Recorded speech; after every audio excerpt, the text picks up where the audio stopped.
মানুষ আগে বান্দর ছিল, বান্দর আগে ইঁদুর ছিল, ইঁদুর আগে পোকা ছিল, পোকা আগে অন্য কিছু ছিল। এই হলো ওনাদের ধারণা যে রব বলতে কিছু নাই, স্রষ্টা বলতে কিছু নাই, সবকিছু এমনি এমনি তৈরি হয়।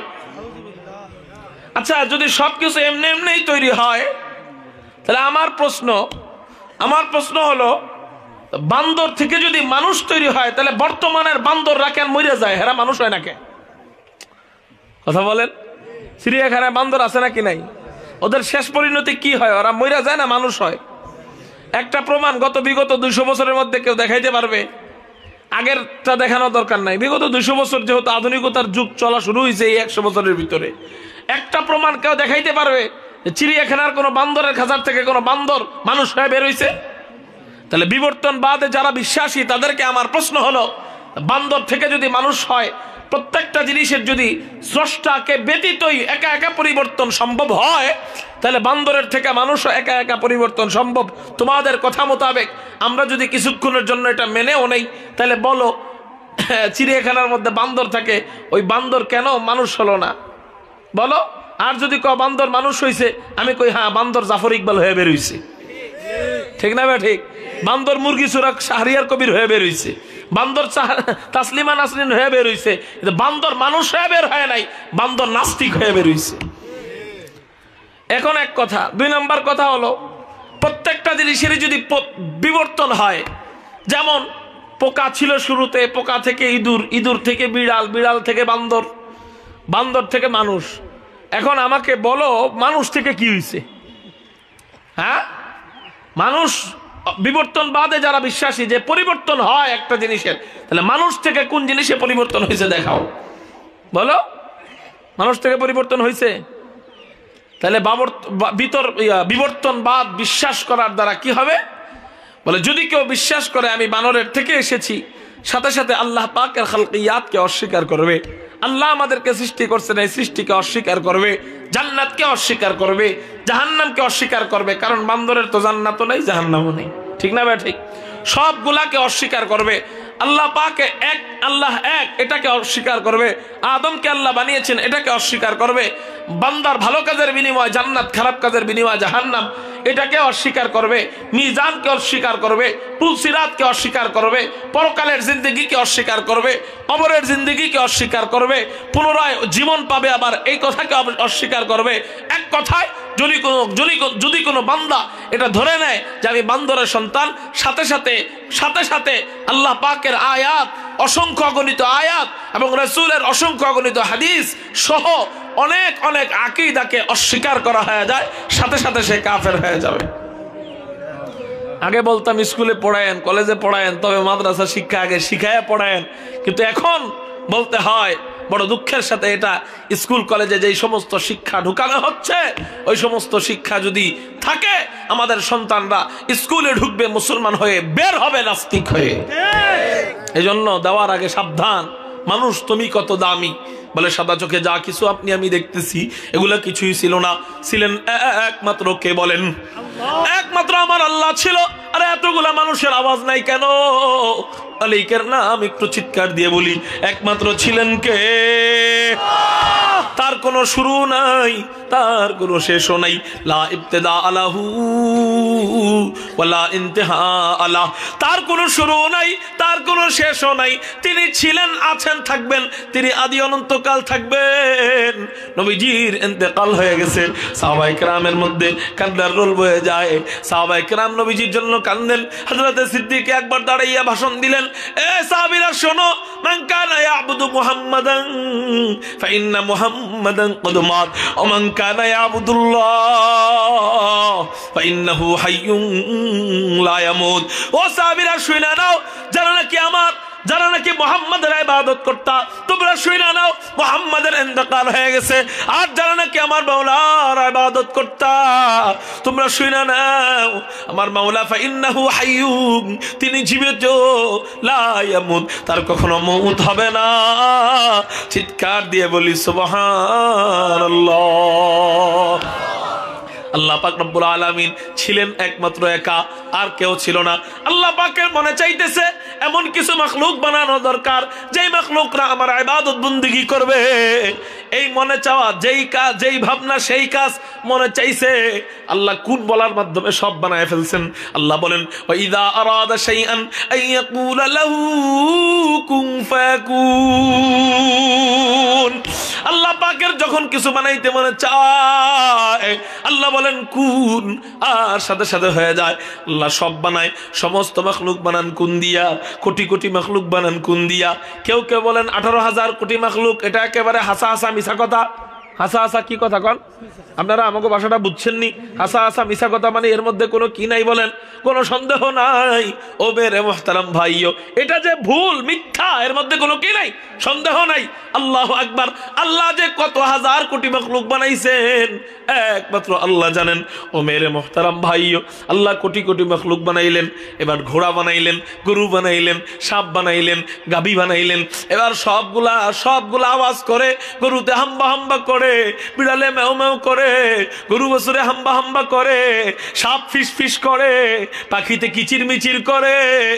আপনি মনে করতে পারেন এগুলা বুঝি ওদের ডাক, ওরা কিচির মিচির করে এটা বুঝি ওদের ভাষা, ওরা হাম্বা হাম্বা বলে এটা বুঝি ওদের ভিন্ন কোনো ভাষা।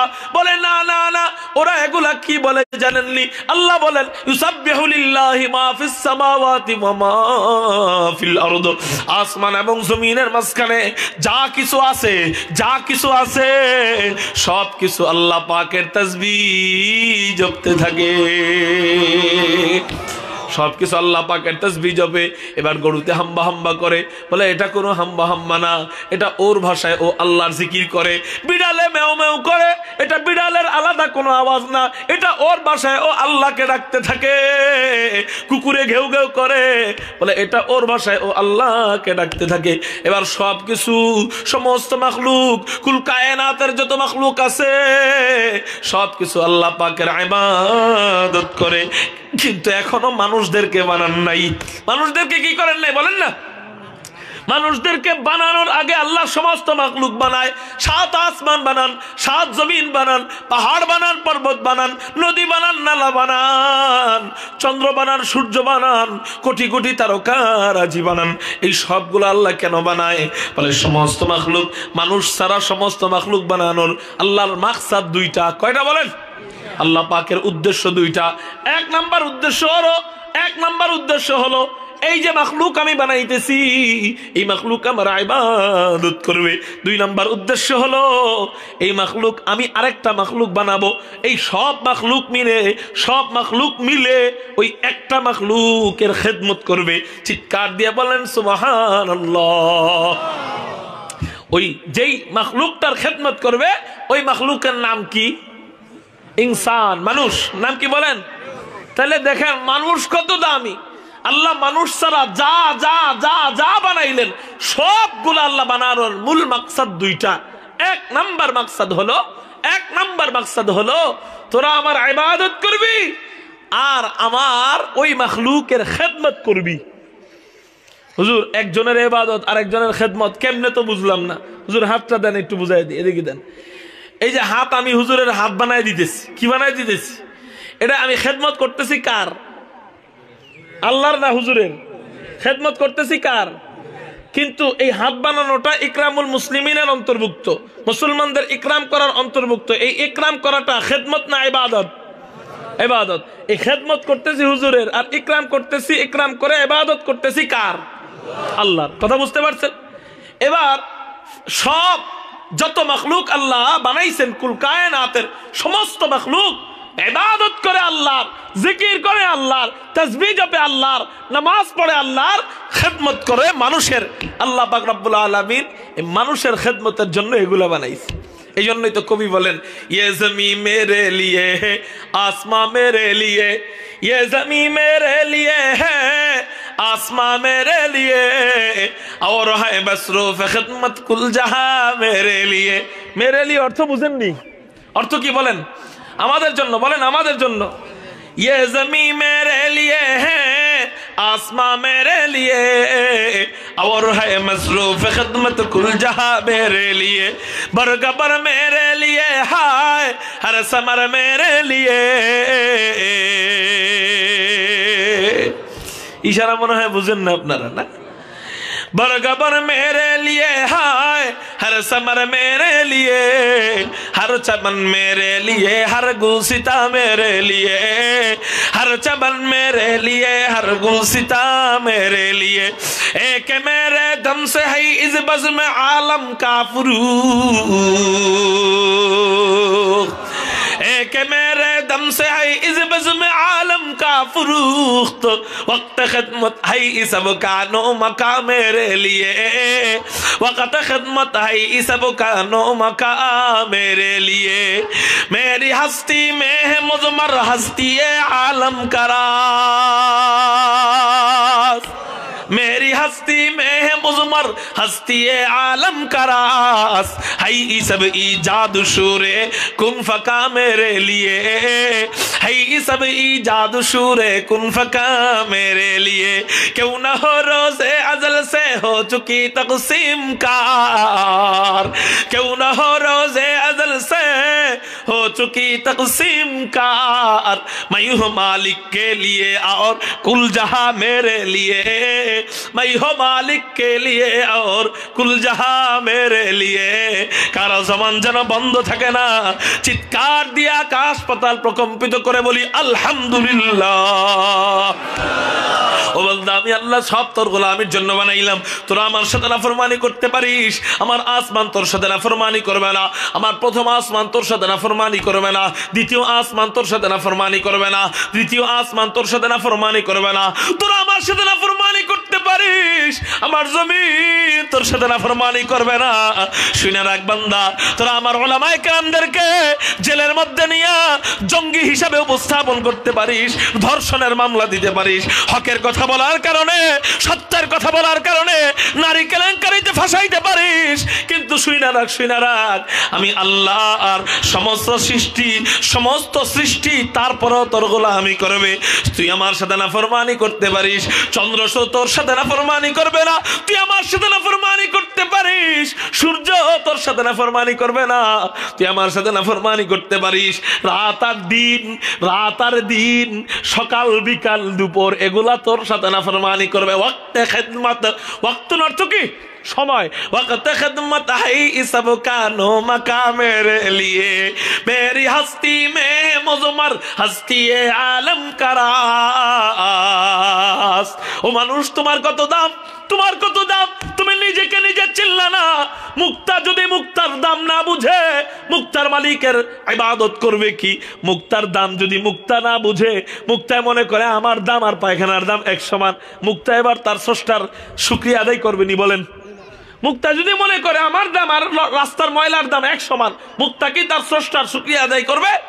মুক্তার দাম যদি মুক্তা বুঝে আমি কত দামি, তাইলেই না স্রষ্টার শুকরিয়া আদায় করবে। তুমি মুক্তার চেয়ে কোটি গুণ দামি, তুমি নিজের দাম নিজে বুঝো না, তুমি বান্দরের থেকে তৈরি বলো নিজেদেরকে, তাহলে ওই মালিকের ইবাদত তুমি কি করবা? তখন তুমি চিন্তা করবা যে মালিক আমারে বান্দরের মতো করে বানাইছে, ওই মালিকের ইবাদত আমি আর কি করুম? এখন আমি যত গম চুরি, টিন চুরি, তেল চুরি, প্রধানমন্ত্রী আমাদের জন্য তেল পাঠায়, ডাল পাঠায়, চাল পাঠায়, এবার এগুলো আমার জাজিমের নিচে ঢুকাই, ওই মালিকের ইবাদত করে আর লাভ কি? ঠিক না বেঠিক?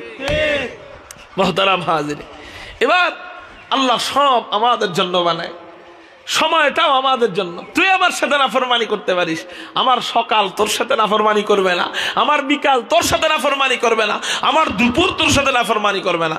আল্লাহ সব কিছু দুইটা মাকসাদে বানাইছেন, মানুষ ছাড়া সব মাখলুককে আল্লাহ বানাইছেন কয়টা মাকসাদে? এক নাম্বার কি বলছিলাম, ভুলে গেছেন? মাকসাদ, উদ্দেশ্য দুইটা। আল্লাহ কুল কায়নাতের সমস্ত মাখলুকাত বানাইছেন, উদ্দেশ্য কয়টা?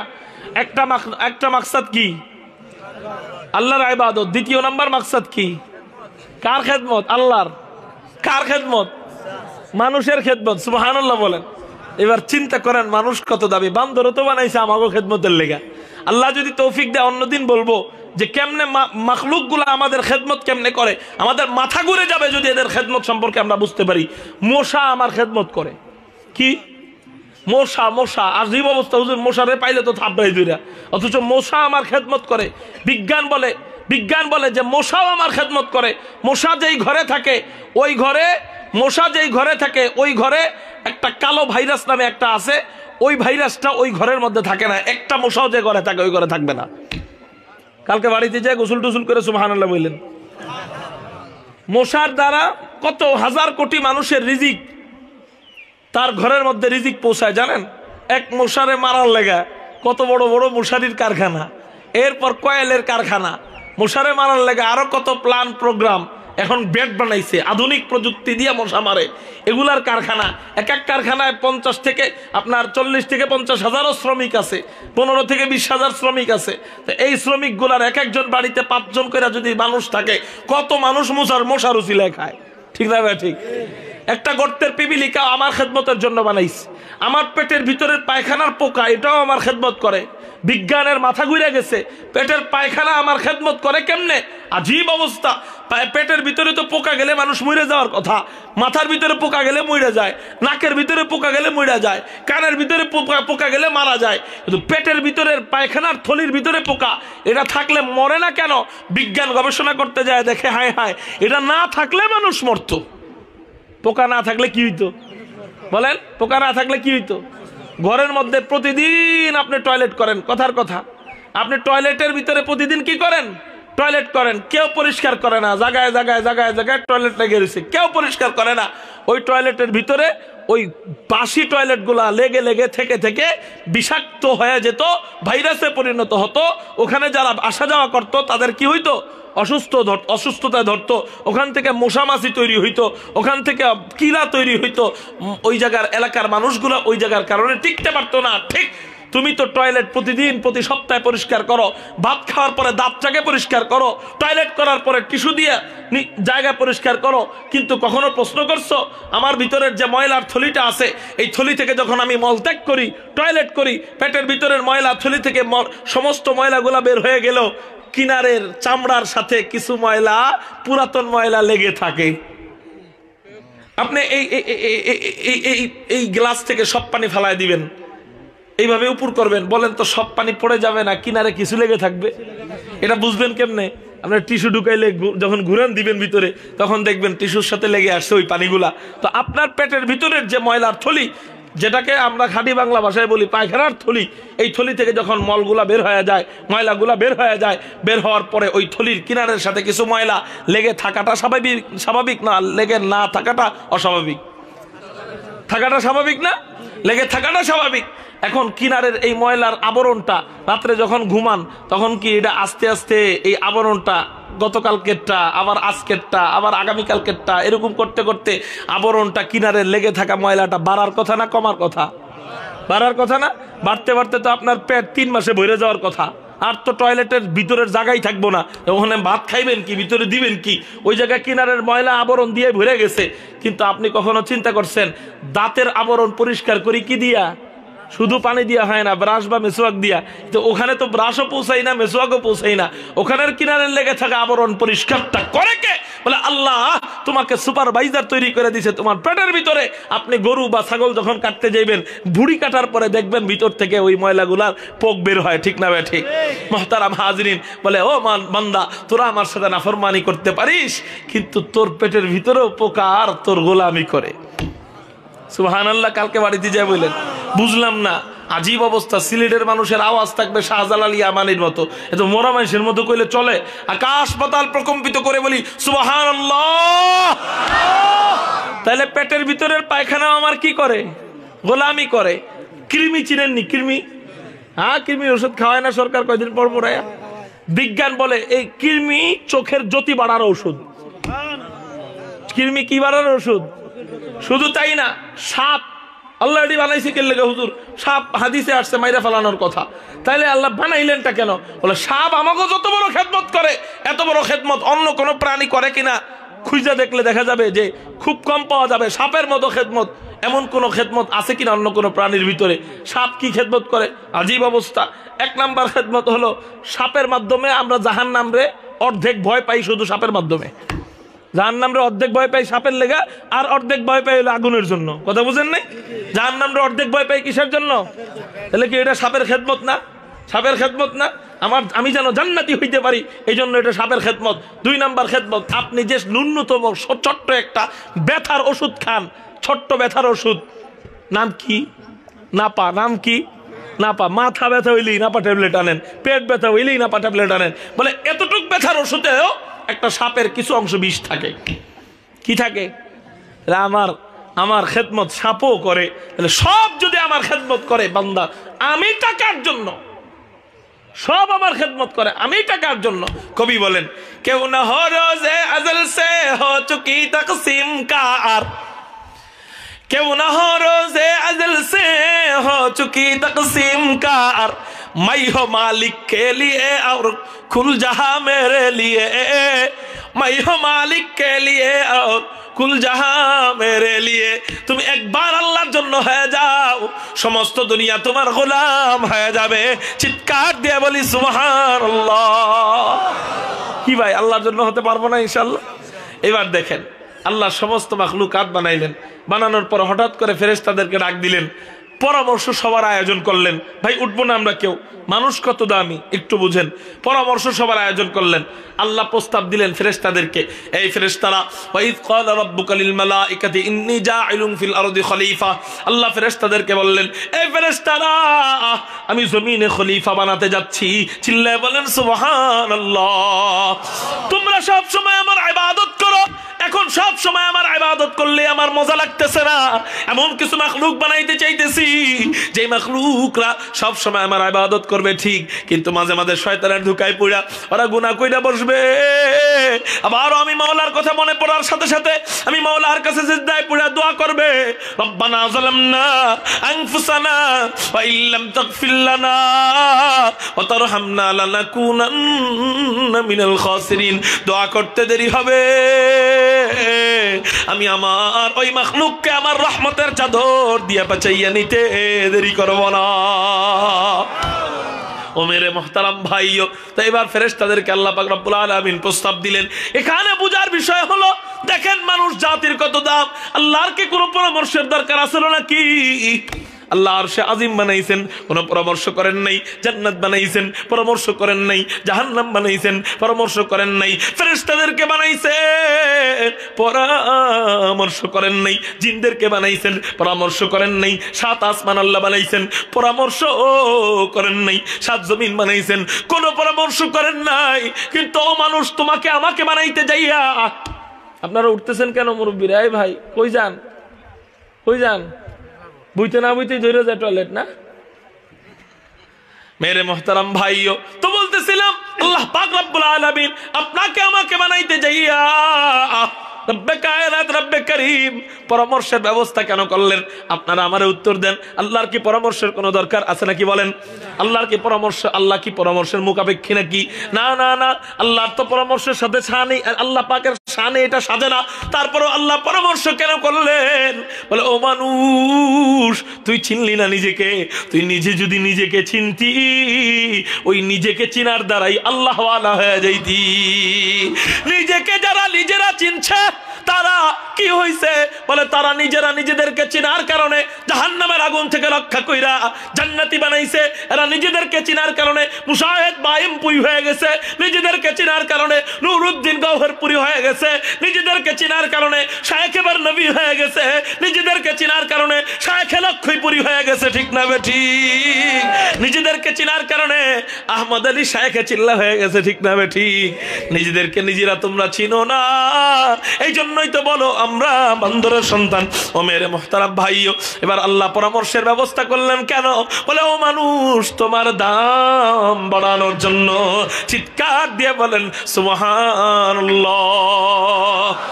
শুধু তাই না, শুধু তাই না, এবার ফেরেশতাদের কাছে আমাদের ব্যাপারে যে প্রস্তাবটা দিলেন, এই প্রস্তাব দিলেন যেই শব্দ উল্লেখ কইরা, আরে মিয়া, এই শব্দ এমন দামি শব্দ, এমন হাই কোয়ালিটি শব্দ, এর উপরে মানুষদের ক্ষেত্রে কোনো শব্দই হতে পারে না। আল্লাহু আকবার, আল্লাহু আকবার। আল্লাহ মানুষদেরকে খলিফা বললেন, মানুষদেরকে আল্লাহর খলিফা বললেন। এ মিয়া, প্রতিনিধি কাদেরকে বানায়? জাতি ভাইদেরকে না বিজাতিদেরকে? বিজাতি বুঝেননি? বিজাতি মানি, জাতি মানি মানুষ এক জাত, প্রাণী যেগুলা বিচরণ করে জমিনে এরা আবার আরেক জাত, জিন আবার আরেক জাত, ফেরেশতা আবার আরেক জাত।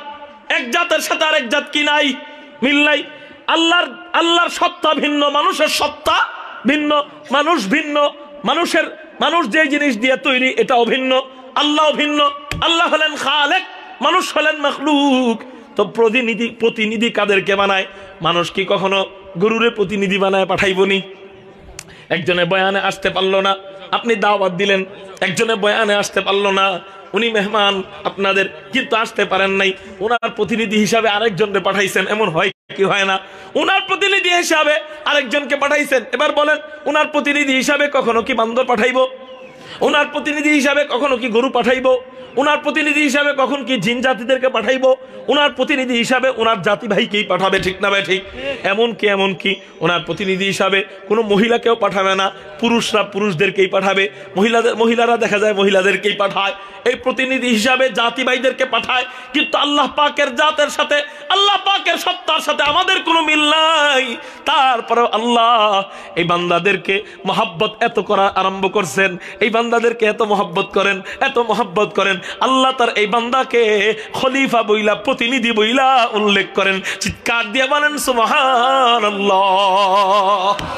আল্লাহ আমাদেরকে প্রতিনিধি বইলা আমাদেরকে স্মার্ট বানায়, আর ওরা স্মার্ট বাংলাদেশ বইলা স্টেজ ভাঙ্গা পরে দেখেন না, স্মার্ট বাংলাদেশ বইলা আমাদেরকে বান্দর বইলা স্মার্ট বানাইতে চায়, আর আল্লাহ আমাদেরকে খলিফা বইলা, আল্লাহর প্রতিনিধি বইলা স্মার্ট বানাইতে চায়। আমরা বলবো আমরা যার প্রতিনিধি তার শিক্ষা পড়বো, আর তোরা যেই বান্দরের প্রতিনিধি তোরা সেই বান্দরের শিক্ষা শিখিস। আমরা মানুষরা বান্দরের শিক্ষা শিখতে যাব না। মেরে মুহতারাম ভাইও, এবার আল্লাহ পাক রব্বুল আলামিন আমাদেরকে বলেন ইন্নী জাইলুন ফিল আরদি খলিফা। মানুষ বানাবো এটা বলেন না, ইনসান বানাবো এটা বলেন না, বান্দা বানাবো এটা বলেন না, বলেন কি খলিফা বানাবো। এবার ফেরেশতারা উত্তর দেয় ক্বালু আতাজালু ফিহা মান ইফসিদু ফিহা ওয়া ইয়াসফিকুদ দিমা ওয়া নাহনু নুসাব্বিহু বিহামদিকা ওয়া নুকদ্দিসু লাক। আল্লাহ এদেরকে বানানোর কি দরকার? আমরা কি আপনার ইবাদতের জন্য যথেষ্ট না? ক্বালু আতাজালু ফিহা, আপনি কাদেরকে জমিনে বানাবেন? এরা জমিনে মান ইফসিদু ফিহা, ফিতনা ফাসাদ করবে, ওয়া ইয়াসফিকুদ দিমা, জমিনে রক্তপাত করবে, ওয়া নাহনু নুসাব্বিহু বিহামদিকা ওয়া নুকদ্দিসু লাক। আপনার গুণকীর্তন বর্ণনা করার জন্য আমরা কি যথেষ্ট না? আল্লাহ ওদেরকে বানানোর কোনো দরকার নেই। এবার আল্লাহ দেখেন মানুষদের দাম আরো কত বাড়ায়। ফেরেশতাদেরকে আল্লাহ বলতেছেন শোন, মতামত দেওয়ার অধিকার আমি সবাইরে দিছি, এই জন্য পরামর্শের মধ্যে মতামত সবাই দিতে পারে, বুড়া থেকে বুড়া পর্যন্ত সবাই মতামত দিতে পারে, কিন্তু রায় দেয় কয়জন? একজন। এবার শোন, তোরা মতামত দিছস, রায় দিচ্ছি আমি আল্লাহ, আমি আল্লাহ রায় দিয়া দিলাম। ক্বালা ইন্নী আ'লামু মা লা তা'লামুন, আমি আল্লাহ মানুষদেরকে বানাবোই বানাবো, তোরা মতামত না দিলে আমার কিছু আসে যায় না, আমি আল্লাহ যেটা জানি এটা তোরা জানোস না। চিৎকার দিয়ে বলি আল্লাহু আকবার। আল্লাহ আমাদের পক্ষে রায় দিলেন। আল্লাহ কাদের পক্ষে রায় দিলেন বলেন না? আমাদের পক্ষে রায় দিলেন। ফেরেশতাদেরকে বললেন না, তোমাদের মতামত নেওয়া হবে না। এবার ফেরেশতারা আল্লাহকে বললেন আল্লাহ আপনি সব বানাইছেন কোন দিয়া? 7 আসমান বানাইছেন কোন দিয়া? 7 জমিন বানাইছেন কোন দিয়া? আরশে আজিম বানাইছেন কোন দিয়া? লৌহ কলম বানাইছেন কোন দিয়া? কুল কায়নাত বানাইছেন কোন দিয়া? সব বানাইছেন কোন দিয়া?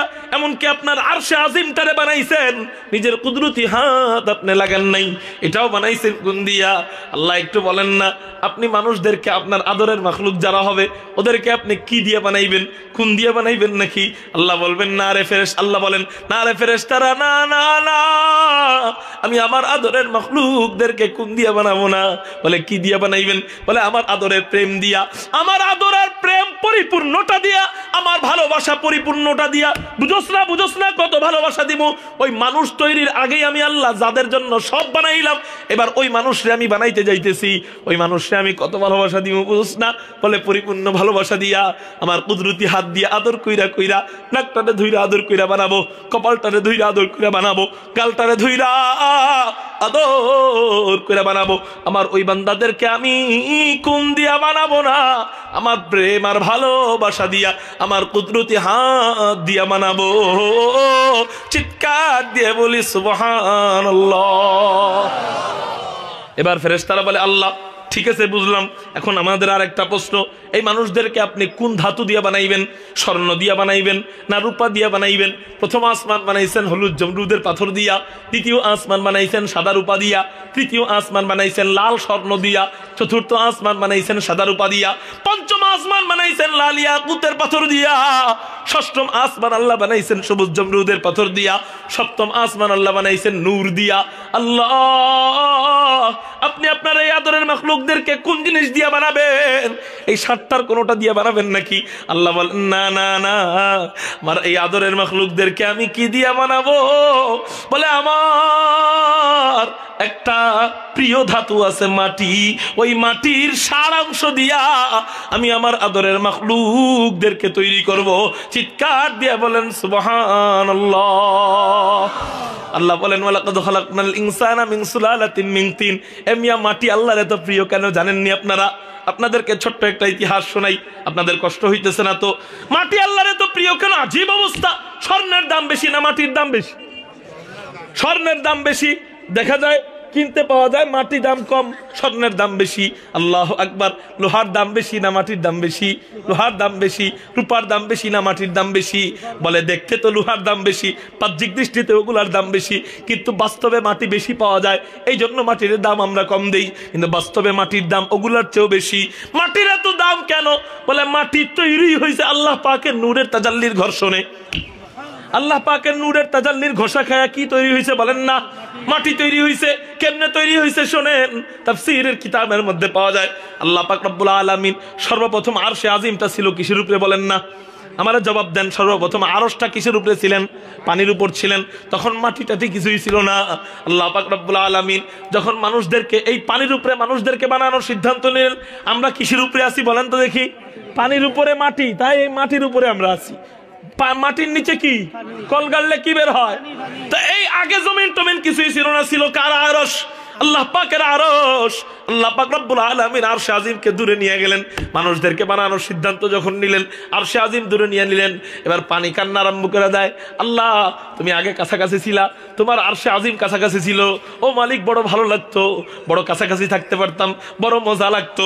আপনি দূরে চলে গেলেন, ও মালিক তুমি দূরে চলে গেলা, এই বিরহ বেদনা যন্ত্রণা আমরা পানিরা সহ্য করতে পারতেছি না। পানি আল্লাহর সাথে কথা বলতে পারে কি পারে না? মেরে মোহতারাম ভাইও, জমিন আল্লাহর সাথে কথা বলতে পারে, পানিও আল্লাহর সাথে কথা বলতে পারে, গাছপালাও আল্লাহ পাকের সাথে কথা বলতে পারে, কুল কায়নাতের যত মাখলুক আছে সব আল্লাহ পাকের সাথে কথা বলতে পারে। কথা না বললে আল্লাহ এটা বললেন কেমনে? ইউসাব্বিহু লিল্লাহি মা ফিস সামাওয়াতি ওয়া মা ফিল আরদ। কথা না বললে সমস্ত মাখলুক ইবাদত কেমনে করে, তাসবিহ কেমনে জপে? মেরে মোহতারাম ভাইও, এবার পানি আল্লাহর কাছে কান্দে, আল্লাহ তুমি তোমাকে কাছে চাই, তোমাকে কাছে চাই, তোমাকে কাছে যাই। আল্লাহ বলেন না না না, আমি যেটা বলি ওইটাই হবে, আমার সিদ্ধান্ত অটল। আমি যেটা একবার করি দ্বিতীয়বার ওটা ভাঙবো না, এটা আমার শানের খেলাফ। আমি আল্লাহ উপরে উঠে গেছি, আর সে আজিম নিয়ে দূরে সরে গেছি, কিন্তু পানি শোন, তোদেরকে সান্ত্বনা দেওয়ার জন্য আমি আল্লাহ আমার নূরের তাজাল্লি ফেলবো আর সে আজিম থেকে।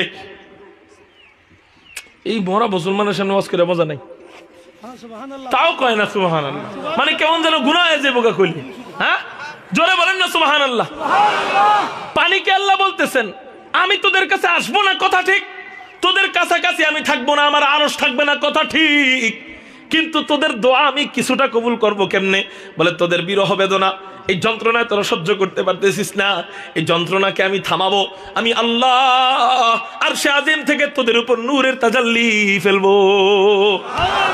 এবার আল্লাহ পাক রব্বুল আলামিন আরশে আজিম থেকে জমিন বরাবর, তখন তো জমিন ছিল না, তখন পানি বরাবর আল্লাহ নূরের তাজাল্লি ফেললেন। ওই নূরের তাজাল্লি যেই এলাকা বরাবর ফেললেন, যেই এরিয়া বরাবর ফেললেন, যেই ঘর বরাবর ফেললেন, ওই ঘরের নাম কে বলতে পারবেন? হ্যাঁ জোরে বলেন। ওই ঘরের নাম বাইতুল্লাহ, কাবা শরীফ। ওই ঘরের নাম কি বলেন না? মক্কা তো শহরের নাম, কাবা শরীফ অথবা বাইতুল্লাহ। ওই ঘর বরাবর আল্লাহ পাক রব্বুল আলামিন তার নূরের তাজাল্লি ফেললেন। কার কান্না থামানোর জন্য? পানির কান্না থামানোর জন্য। এবার আল্লাহ যখন নূরের তাজাল্লি ফেললেন, স্বামী বিদেশ চলে যায়, বিদেশ যাওয়ার আগে একটা স্মৃতি দিয়া যায়, বিবি সাহেব এই স্মৃতিটা হাতে রাখো, আমার কথা যখনই মনে পড়বে তখন এটা খুইলা খুইলা তুমি দেখবা। মেরে মোহতারাম ভাইও এবার শিখায় দেয়, এটা খুইলা দেখা আমাকে না দেখার বিরহ যন্ত্রণা তুমি মিটাইবা। আল্লাহ পানিদেরকে জানায় দেয়, এ পানির দলরা শোন, এ সাগরের দলরা শোন, আমি আল্লাহ কাছাকাছি নাই তো কি হইছে, আমার নূরের তাজাল্লি থাকবে। এই নূরের তাজাল্লিকে তোরা দেখা দেখা, নূরের তাজাল্লিকে চুম্বন কইরা। নূরের তাজাল্লি বলতে নূরের একটা ছায়া, একটা কি ছায়া, মানে এটা একটা সান্ত্বনা। আল্লাহ পাকের কি একটা বলেন সান্ত্বনা, মানে ওই বরাবর আমার কুদরতি একটা নজর আছে, আল্লাহ এটাই বুঝাইতে চায়। তো এবার ওই নূরের তাজাল্লিকে দেখা দেখা তোরা আমাকে না দেখার বিরহ যন্ত্রণা মিটাবি। এবার সমস্ত পানিগুলা, উত্তাল তরঙ্গমালাগুলা ওই নূরের তাজাল্লি দেখার জন্য আসে। আমরা যেমন বাইতুল্লাহ যাই ওই বাইতুল্লাহর পাথর চুম্বন করার জন্য, বাইতুল্লাহকে দেখার জন্য, বাইতুল্লাহকে সামনে নিয়ে মাওলা পাকের কুদরতি কদমে সিজদা করার জন্য। ও মেরে মুহতারাম ভাইও, আগে পানিগুলা আসা শুরু হইতো আল্লাহ পাকের নূরের তাজাল্লিকে চুম্বন করার জন্য। এবার নূরের তাজাল্লির সাথে দূর দূরান্ত থেকে পানিগুলা এসে ধাক্কা খায়। কি খায় বলেন না? বিশাল বিশাল ঢেউ আইসা কি খায়? ধাক্কা খায়।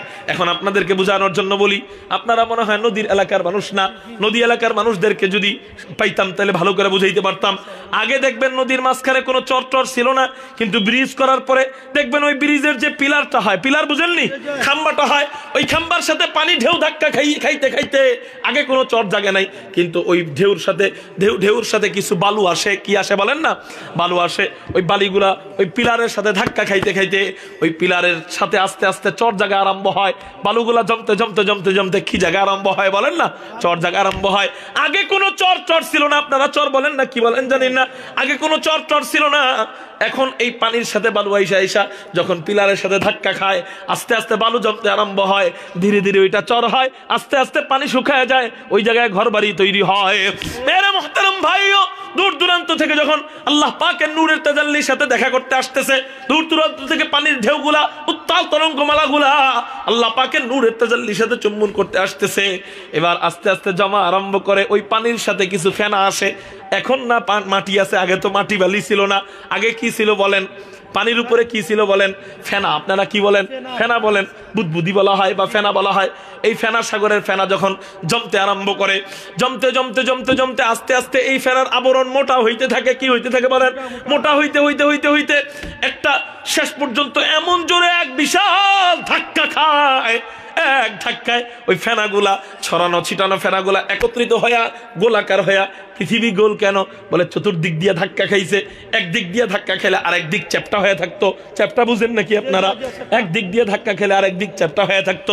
কিন্তু চতুর্দিক দিয়ে পানি যখন এক তালে ধাক্কা খায়, সব ফেনাগুলো একত্রিত হয়ে জমাট বস্তুতে পরিণত হয়। আপনাদেরকে বোঝানোর জন্য আর একটু বলি, ডিপ ফ্রিজ আসেনি আপনাদের বাসায়? বরফের ফ্রিজ। ওই বরফের ফ্রিজের কিনারে দেখবেন কিছু বরফ জমে।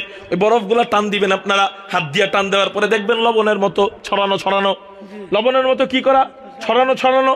কিন্তু এই ছড়ানো বরফগুলাকে আপনি জোরে একটা চাপ দিবেন, চাপ দেওয়ার পরে দেখবেন শক্ত হয়ে গেছে। আগে কি ছিল? ছড়ানো। আগে কি বরফ ছিল? এখন চাপ দেওয়ার পরে কি হয়ে যায়? শক্ত বস্তুতে পরিণত হয়। আগে এই ফেনাগুলা ছিল নরম, ফেনার ভিতরে হাত দিলে হাত ঢুকে যায়। লাস্টে শেষে আল্লাহ পাকের হুকুমে নূরের তাজাল্লি দেখার জন্য পানিগুলা যখন আসে, বিশাল জোরে যখন ধাক্কা খাইছে, সাথে সাথে ধাক্কা খাওয়ার সাথে সাথে ওই নরম ফেনাগুলা গোল জমাট বস্তু হয়ে গেছে, জমাট একটা শক্ত বস্তুতে পরিণত হয়েছে। ওই বস্তুর নামই হলো ভূপৃষ্ঠ জমিন। চিৎকার দিয়ে বলেন সুবহানাল্লাহ। মেরে মোহতারাম ভাইও, এবার এই জমিন পয়দা হয়েছে। এবার বলেন এই জমিন পয়দা হয়েছে, এই জমিনটা হওয়ার পরে এটা মাটিতে পরিণত হয়েছে। ও মেরে মোহতারাম ভাইও, এখন আমি আপনাদেরকে বলতে চাই, আল্লাহ পাকের নূরের তাজাল্লির সাথে